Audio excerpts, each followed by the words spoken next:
Well, if you like triangles, you might really like rectangles. And rectangles, like triangles, are a trading range that are bounded by a support line on the bottom and a resistance line at the top. However, instead of like converging, it's more running parallel, forming the shape of a rectangle, as you'll see. And they'll continue along that kind of path, which gives us a lot of good trading opportunities inside the path until there's a breakout of the rectangle. Now you might say to yourself, well, which way does it break? Does it have a tendency to go a certain way, whether it's going to break through a support line or resistance line? The answer to that, because it's a continuation pattern, is it's going to follow the direction of that previous trend. See how continuation patterns will follow the original trend compared to, let's say, reversal patterns. But rectangles are by nature a continuation pattern. So we'll be watching those trends and that overall direction of prices, either up or down, and then we'll see how the rectangle forms, and then we'll see how we can maybe trade around that. So if you look towards the middle of the chart and think about those support line at the bottom and a resistance line at the top, if you were to draw those two lines, and form a rectangle, just visually look at this for a moment. What might it look like on your chart? Where you'd be drawing it on there? Think connecting the highs and the highs together, maybe at the top, and lows to lows with horizontal lines. So if you saw something looked like something like this, well, terrific, you were right. If not, that's okay too. We're learning here. That's the whole idea. I just want to give you a little kind of mini idea as we're going here. And you can see in this particular rectangle pattern that there's an uptrend that we're entering into the rectangle into. So in this case, there's a continuation pattern, so it'd be a definite direction, which was this uptrend. But then it gets kind of in this narrow trading range of resistance and support lines. It goes up and bounces at a resistance line, which can't push the prices higher. The buyers or the bulls can't push the prices higher, so prices come back down. But a new trend doesn't form. It doesn't turn into a downtrend. It basically stops at that support line and then turns around and starts going back up towards the resistance line, and so on, trading in this range. And how wide the distance between the resistance line and the support line will vary by the security and at that moment of time. Sometimes they can be very, very narrow. Sometimes they can be much wider, of course. So it's not so much the idea of how wide or narrow it is. It's more that it's actually formed this rectangular pattern. And if we look at that, you can say, oh, well, there's opportunities where I might want to buy, or there's opportunities where I might want to sell within a rectangle pattern. And that's true. We want to make sure that the pattern has fully formed. So again, we're looking to buy in at the number 2 or 3 touch of it. You could buy in, let's say, you can see the first touch there. I don't have an arrow there. The second touch, I don't have an arrow there too, though a lot of people will buy in the second touch at that support line. A real good confirming way is to buy in at that third line. You can put in a buy number 1. And then you can wait for it to come back down. It's either going to break through that resistance line at the top and keep going, but if it turns around, there's a really good chance it's going to bounce again off that support line. So once it comes back down, if you're a little bit later or seeing this later or want to be more sure, you could buy at the number 2 position here. So you can buy in the second, third, or fourth touch.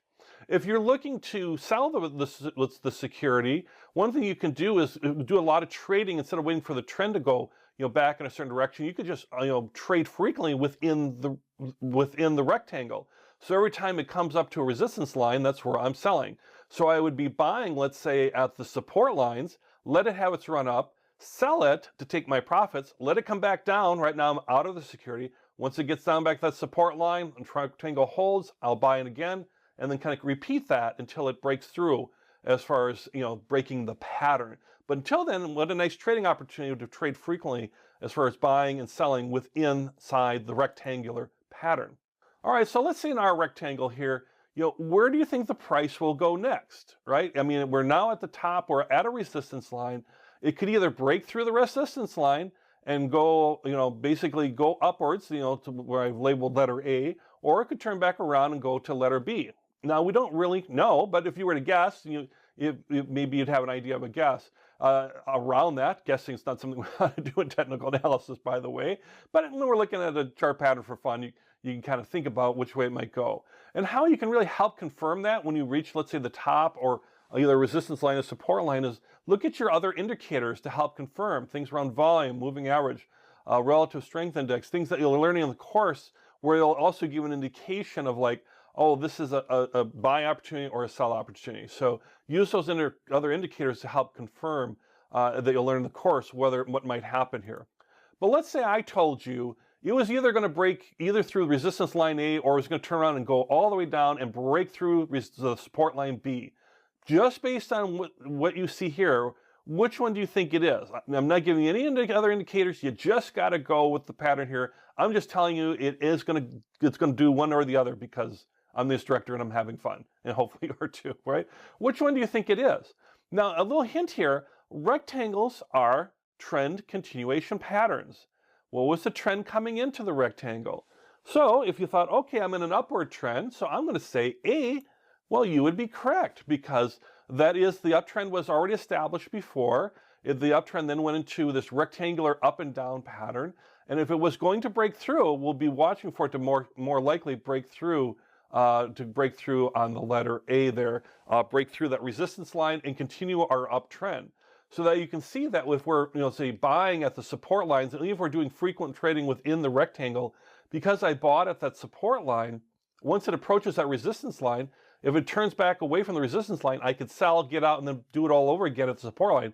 Or, since I've already bought at a support line, I could buy again, or if I've held it through this whole period, by the way, too, and I bought it way back when, on that uptrend, I could then hold on to it and wait for it to break through that resistance line and continue the uptrend going upwards is the idea. Now, if it was a downtrend, it'd be the exact opposite, right? So, just think of this rectangle and just the line on the left there flipped, where we a downtrend, and it would break through B, break through the support level, and continue the downtrend. And you adjust your trading accordingly. Now, sometimes rectangles will have that same, parallel move between the upper and the lower, the support or the resistance line and the support line. And the key is they're not converging. They're moving parallel together, but they don't necessarily always look on their side like in a sideways market. Sometimes they can trade on an angle or on a slope, either kind of continuing that uptrend or continuing that downtrend. Even with inside that, it's got some movement inside there, and that would be what we call a channel. It's really a rectangle, and there's a channel of prices that are happening. But the idea is it's not converging like a triangle. It's still this narrower trading range, and then to treat it appropriately as a rectangle. Again, triangles and rectangles, continuation patterns, trend is your friend. The idea is you're going to watch for them to go through.